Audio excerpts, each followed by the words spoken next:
Mahigpit na ipinatutupad sa Davao City ang firecracker ban. Kaya sa kulungan sinalubong ng isang lalaki ang bagong taon matapos siyang mahulihan ng paputok. Dahil itong unang balita ni Von Aquino.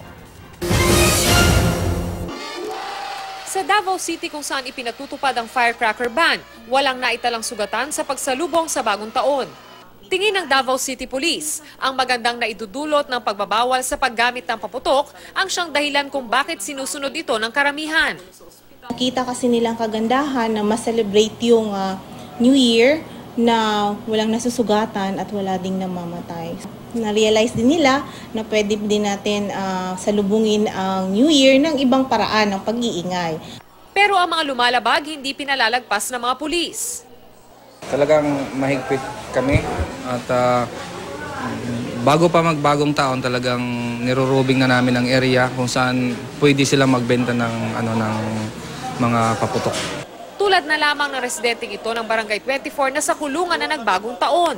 Ayon sa mga pulis, isang tip ang natanggap nila na may nagpapaputok sa lugar noong bisperas ng bagong taon. Tinawag to sa 911 kaya nirespondihan natin ng mobile natin. May mga witnesses kasi na tinuturo itong violator. Nang marating ng mga pulis ang lugar, dito na nila kinapkapan ng residente na nakuhanan ng isang pakete ng Piccolo sa kanyang bulsa. Hindi ako nagpaputok. Kasi yung mga bata nagpaputok, lagay na sila sa misa. Yun. Kinuha ko lang, ilagay ko lang sa bulsa. Sayang, yung bagong taon, hindi ko na masyado. Hindi ko na celebrate. 1,000 piso dapat ang multa para makalaya ang arestadong residente. Pero dahil holiday pa rin kahapon, 3 gabi siyang natulog sa kulungan.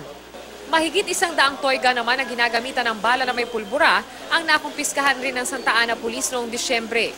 Pati ito raw kasi saklaw din ng firecracker ban. Itong unang balita sa Davao City, Von Aquino reporting.